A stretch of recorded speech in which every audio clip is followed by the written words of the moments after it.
বন্ধুরা দেখুন, ব্যাঙ্গালোর ভ্যারাইটির এই জবা গাছটিতে কতগুলো বড় বড় সাইজের ফুল ফুটে আছে।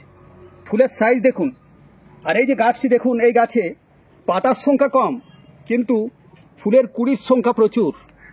প্রায় প্রতিটি ডালেই 3টি 4টি করে ফুলের কুড়ি রয়েছে। 1-2 দিনের মধ্যেই এই গাছে আরও বেশ কয়েকটি ফুল ফুটবে। এই গাছটি থেকে আমি রেগুলার ফুল পেয়ে থাকি। আর ফুলের কালার দেখুন, ফুলের সাইজ দেখুন। এইদিকেও দেখুন 2টো কুড়ি রয়েছে। এই ফুলটা ফোটার পর এই দিকের যে 2টো কুড়ি রয়েছে এগুলো ফুটবে। হলুদ জবা, এটা দেখতে খুবই সুন্দর হয়। এই দিকে রয়েছে লক্ষ্মী জবা। এই গাছ থেকেও আমরা প্রচুর ফুল পাই।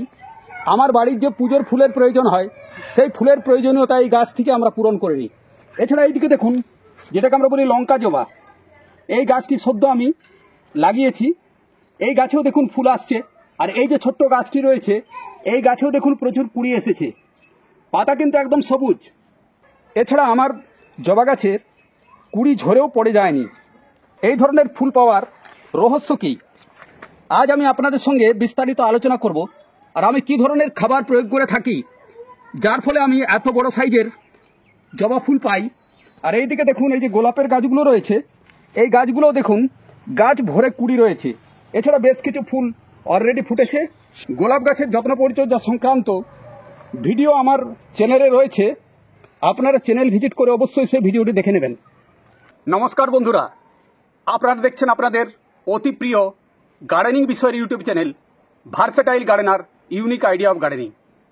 বন্ধুরা, আমাদের চ্যানেলে ফলের গাছ ছাড়াও মাঝে মাঝে আমরা বিভিন্ন ধরনের ফুলের গাছ এবং তার পরিচর্যা সংক্রান্ত ভিডিও আপলোড করে থাকি।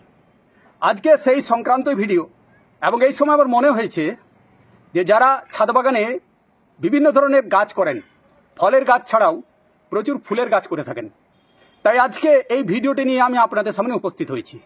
ভিডিও শুরুতে আমি দেখিয়েছি যে গাছে কি পরিমাণ ফুল ধরে আছে, এবং আপনারা লক্ষ্য করে দেখুন গাছে কোথাও পাতা হলুদ হওয়ার সমস্যা নেই। এর জন্য আমি কী কী সার প্রয়োগ করে থাকি।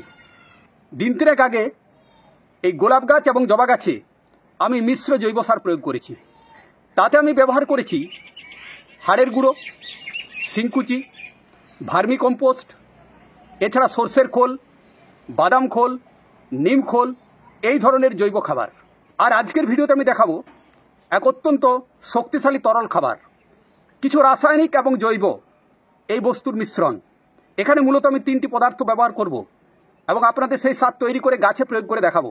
আপনারা যদি মাসে অন্তত একবার এই তরল শক্তিশালী সারটি গাছে প্রয়োগ করেন, আপনাদের গাছও এইভাবেই ফুলে ভরে যাবে। আর পাতা হলুদ হওয়ার সমস্যা থাকবে না, কুড়ি ঝরে যাওয়ারও সমস্যা থাকবে না। বন্ধুরা দেখুন আমি কিভাবে এটা তৈরি করছি এবং কি পরিমাণ প্রতিটা গাছে আমি প্রয়োগ করছি। এখানে দেখুন আমি নিয়ে নিয়েছি সালফেট অফ পটাশ, যেটাকে আমরা এসওপি বলি, বা একে আমরা 0050ও বলে থাকি। এছাড়া আমি নিয়েছি ম্যাগনেসিয়াম সালফেট, যেটাকে আমরা বলি এপসম সল্ট। এছাড়া আমি নিয়ে নিয়েছি একটি তরল সিউইড, এটা ইফকো কোম্পানির সাগরিকা। এর পরিবর্তে আপনারা বায়োভিটা এক্স ব্যবহার করতে পারেন, যে কোনো তরল সিউইড এক্সট্রাক্ট আপনারা ব্যবহার করতে পারেন। এখন এই 3টি বস্তুকে একসাথে মিশিয়ে আমি তৈরি করব এক শক্তিশালী তরল খাবার, তারপর গাছের গোড়ায় প্রয়োগ করব। এর জন্য আমি নিয়ে নিয়েছি 1 লিটার জল। এই 1 লিটার জলে আমি ব্যবহার করব হাফ চামচের মতো এসওপি, সালফেট অফ পটাশ। এর পরিবর্তে আপনারা এমওপি ব্যবহার করতে পারেন, কিন্তু আমি এসওপি এই কারণেই ব্যবহার করেছি কারণ এসওপির মধ্যে পটাশ ছাড়াও সালফার রয়েছে। আর গাছের ফুল ফোটার ক্ষেত্রে এই সালফার ভীষণভাবে কার্যকরী ভূমিকা পালন করে, এবং এটা খুব সহজে জলে গুলে যায়। এমওপি সহজে জলে গুলে না, কিন্তু এটা জলে দেওয়ার সাথে সাথে একটু নেড়ে দিলেই দেখুন জলের সঙ্গে কিন্তু মিশে যাবে। মিউরেট অফ পটাশ সহজে জলের সঙ্গে গুলতে চায় না। বন্ধুরা দেখুন এসওপি জলের সঙ্গে গুলে গেছে। এরপর আমি ম্যাগনেসিয়াম সালফেট বা এপসম সল্ট এই পরিমাণ হাফ চামচের মতো এখানে জলে গুলে দেব। আর এটাও খুব সহজে জলে গুলে যায়। এরপর এর সঙ্গে নিয়ে নেব আমরা সিউইড এক্সট্রাক্ট, ইফকো কোম্পানির সাগরিকা। এই সিউইড এক্সট্রাক্ট আমরা নেব 1.5 থেকে 2 ml। এখন 1.5 ml এর মতো আমি নিয়েছি, জলের সঙ্গে আমি গুলে দেব। বন্ধুরা, সিউইড এক্সট্রাক্টের মধ্যে বিভিন্ন ধরনের গুরুত্বপূর্ণ মৌল থাকে, বিশেষ করে যে সমস্ত মাইক্রোনিউট্রিয়েন্ট যেমন iron, zinc, boron, magnesium, manganese, এই সমস্ত মাইক্রোনিউট্রিয়েন্ট যা গাছের ফুল ফোটার ক্ষেত্রে, গাছের বৃদ্ধির ক্ষেত্রে, পাতা হলুদ হওয়া বন্ধ করার ক্ষেত্রে ভীষণভাবে কার্যকরী ভূমিকা পালন করে। তাই এই লিকুইড ফার্টিলাইজারের সঙ্গে যখনই আমরা সিউড এক্সট্রাক্ট ব্যবহার করব, তখন গাছে যে সমস্ত সমস্যাগুলো থাকে, যেমন পাতা হলুদ হয়ে যাওয়া, ফুলের কুড়ি ঝরে যাওয়া, এগুলো একটাও থাকবে না। ফুলের আকার বড় হবে, প্রচুর পরিমাণে গাছে ফুল আসবে। এরপর আমি গাছের গোড়ায় প্রয়োগ করব। এক্ষেত্রে হয়তো অনেকে বলতে পারেন যে সিউড এক্সট্রাক্ট তো আমরা এমনি স্প্রে করি, স্প্রে করলেও এতে যেমন কাজ হয়, গাছের গোড়ায় দিলে গাছের শিকড় খুব সহজেই সিউড এক্সট্রাক্টকে নিয়ে নেবে, আর গাছে যে সমস্ত সমস্যা, কুড়ি ঝরে যাওয়ার, পাতা হলুদ হওয়ার, এছাড়া ফুল না আসা, এই সমস্ত সমস্যার থেকে আপনারা সমাধান পেয়ে যাবেন। কী পরিমাণ আমরা ব্যবহার করব দেখুন। এই যে আমি নিয়ে নিয়েছি এইরকম একটা গ্লাস, এই গ্লাসটা মোটামুটি 150 থেকে 200 ml।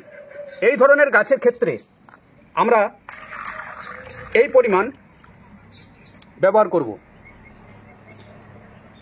এইভাবে আপনারা গাছের গোড়ায় ঢেলে দেবেন, তাহলে দেখবেন গাছের যে সমস্ত সমস্যাগুলো, সেই সমস্যা থাকবে না। আর এই লিকুইড সার ব্যবহারের কিছু সতর্কতা রয়েছে। যদি টবের মাটি একেবারে শুকনো থাকে, সেই অবস্থায় আপনারা এই সার ব্যবহার করবেন না।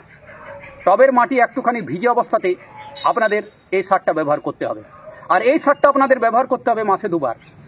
সমস্ত ধরনের জবা গাছ, ব্যাঙ্গালোর ভ্যারাইটি, পুনে ভ্যারাইটি, বা আপনাদের কাছে যদি ট্রপিক্যাল ভ্যারাইটির জবা গাছ থাকে, সমস্ত জবা গাছই আপনারা এটাকে নির্দ্বিধায় প্রয়োগ করতে পারেন।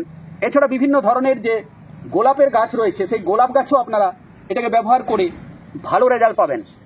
তো বন্ধুরা, এইভাবে আপনারা এই লিকুইড সারটি তৈরি করুন। 2টি রাসায়নিক বস্তু এবং 1টি জৈব বস্তুর সংমিশ্রণে। তাহলে আপনারা জবা গাছ বলুন, গোলাপ গাছ বলুন, এছাড়া আপনাদের যে সমস্ত শীতের ফুল গাছগুলো রয়েছে, সেই সমস্ত গাছেও এই লিকুইড সারটি আপনারা নির্দ্বিধায় ব্যবহার করতে পারেন। দেখবেন গাছ ফুলে ভরে যাবে, গাছের পাতা হলুদ হওয়ার সমস্যা থাকবে না, কুড়ি ঝরে যাওয়ার সমস্যা থাকবে না। বন্ধুরা, এই ছিল আজকের প্রতিবেদন। প্রতিবেদনটি যদি ভালো লাগে অবশ্যই চ্যানেলটি সাবস্ক্রাইব করবেন। এছাড়া আপনাদের যে সমস্ত বন্ধু বান্ধব আছেন, বিশেষ করে আপনাদের যে সমস্ত বাগানি বন্ধু আছেন, তাদের মধ্যে ভিডিওটি শেয়ার করে আমাদের একটু উপকৃত করবেন। এই অনুরোধ রেখে আপনাদের সুস্থতা ও মঙ্গল কামনা করে আজকের মতো বিদায় নেব। দেখা হবে পরবর্তী এক গুরুত্বপূর্ণ ভিডিওতে। নমস্কার।